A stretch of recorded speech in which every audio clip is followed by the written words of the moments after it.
झालेलं नाही. त्याची काही कारणं आहेत.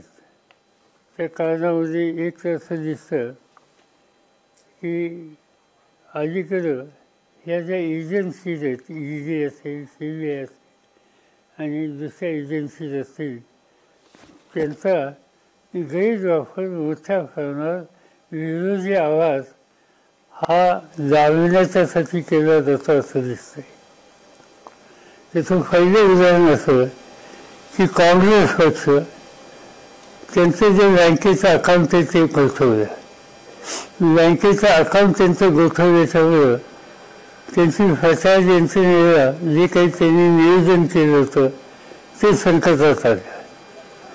छापाई थांबली, लोकांचा प्रवास, प्रचाराच्या संबंधीच्या बाकीच्या सुविधा, या सगळ्या गोष्टी या पद्धतीने त्यांचं खातं गोठवून त्या ठिकाणी थांबवल्या आणि एका दृष्टीनं देशाच्या महत्त्वाच्या पक्षाला आज प्रचार करण्याच्यासाठी साधन सामुग्री ही सुद्धा उपलब्ध करून द्यायची नाही, त्यांची स्वतःची ही चोखाची भूमिका यापूर्वी कधी झाली नव्हती, आज त्या ठिकाणी ती झाली.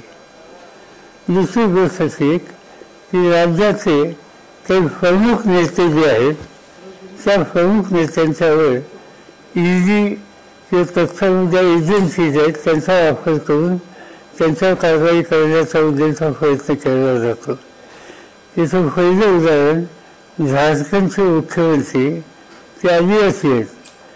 हे आदिवासींचं राज्य आहे आणि आदिवासींच्या राज्यात अतिशय ज्यांचा प्रभाव आहे अशा व्यक्तीला काही त्यांचा आरोप करून चौकशी लावून त्यांना तुरुंगात टाकलं.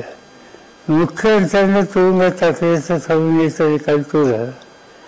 आणि आता अरविंद केजरीवाल यांना गेले काही दिवस आम्हाला वाचायचंच होतं त्यांच्यावर काहीतरी कारवाई केली जाईल.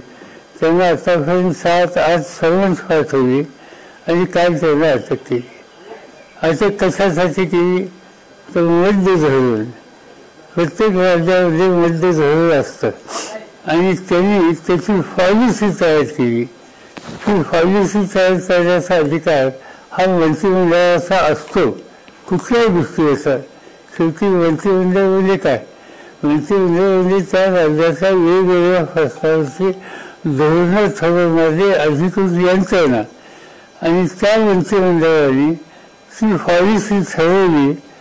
त्या पॉलिसीमध्ये समजा काही चुकलं असेल किंवा आणखीन काय असेल तर लोकांच्या समोर निवडणुकीचा प्रश्न उपस्थित करा. कायदेशीर काही गेले असेल तर कोर्टामध्ये जावा.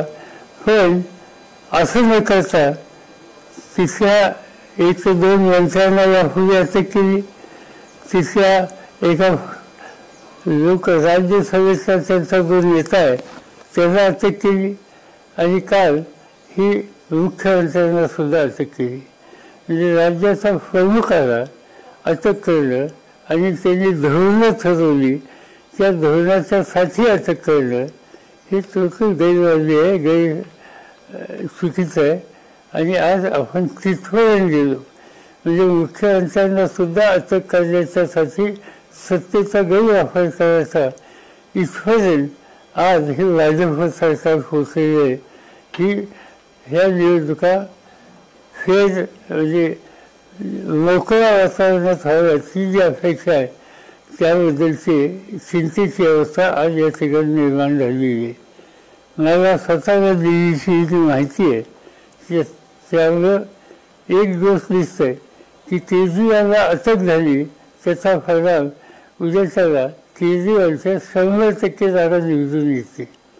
मागच्या निवडणुकीमध्ये तिथे ज्या विधानसभेच्या निवडणुका झाल्या आता 11 माझ्या लक्षात नाही, 80 का 82 आमदार असतात तिथं, त्याच्यात 2च जागा फक्त भाजपच्या आल्या, बाकी सगळ्या केजरीवालच्या आल्या. आता ही मागच्या वेळची अवस्था होती. आता केजरीवालला अटक केल्याच्या नंतर त्या 2 सुद्धा येणार नाही.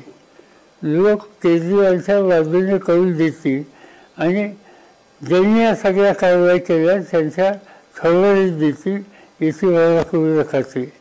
मुख्यमंत्र्यांना अटक करणं, सत्तेचा गैरवापर करणं, निवडणुकीच्या प्रक्रियेमध्ये या प्रकारचं दहशतीचं वातावरण करणं, या सगळ्या गोष्टीचा मी तीव्र निषेध करतो. आणि लोकशाहीवर आलेली हे संकट आहे. या देशातल्या लोकशाहीवर आस्था असलेल्या सगळ्या लोकांनी एकत्र येऊन जे अनिवार्य झालं नाही, त्या आणीबाणीच्या काळामध्ये लोकांनी ज्या पद्धतीने आपली सामुदायिक शक्ती दाखवली, तशीच शक्ती ही या निवडणुकीत सुद्धा दाखवावी आणि दाखवतील हा माझा विश्वास. भाजपला साहेब भीती का इतर ठिकाणी त्यांना फटका बसेल म्हणून केलेलं आहे भाजपने षडयंत्र? नाही, सरळच आहे की एक प्रकारचं दहशत निर्माण करणं हे अनेक ठिकाणी आहे. इथं ऐकायला मिळतं, इथं कोणाचं दुकान बंद कर, कोणाचं काय कर, या सगळ्या गोष्टी ह्या इथल्या लेवलला सुद्धा होतात. त्यात आता देश पातळीच्या लेवलला करायची ही भूमिका घेतली आणि यापूर्वी असं कधी नव्हतं. हां, जाहीर सभेतनं एकमेकाच्याबद्दल बोलतील, टीका टिप्पणी करतील, पण तुम्हाला लोकशाहीचा अधिकारच बजावून द्यायचा नाही हे कधी यापूर्वी देशात झालं नव्हतं. आणि त्याची प्रक्रिया सुरू झालेली आहे. याचा अर्थ आपण लोकशाहीचा गळा दाबण्याचं काम आज या ठिकाणी सुरू झालेलं आहे, हे याच्यातनं स्वच्छ दिसतं. साहेब, भाजपला शरद पवारांना मुळापासून संपवायचे असा आरोप आपल्या भगिनी सरोज पाटील यांनी केला. ठीक आहे. हां साहेब, पण राहुल गांधी असतील किंवा तेजस्वी यादव किंवा बाकीचे सगळे जे असतील, इंडिया अलायन्सनी केजरीवाल यांना पाठिंबा दिलेला आहे. अत्यंत महत्त्वाचा हा पाठिंबा असू शकतो पुढच्या येत्या सगळ्यांना. नक्कीच. म्हणजे आता मी जो बोलतो, मी इंडिया असा एक घटक आहे आणि अलायन्सचा घटक म्हणूनच यांचा निषेधही करतो आणि आम्ही अजून केंद्राच्या पाठीशी उभं राहणार, पूर्ण ताकदीनं उभं राहणार. साहेब, बुमरॅंग होईल असं वाटतंय का? 100% त्याची किंमत मोजावी लागेल. असं आहे की केजरीवाल एका सामान्य कुटुंबाचा व्यस्त, एकदा दोनदा तीनदा मुख्यमंत्री झाले.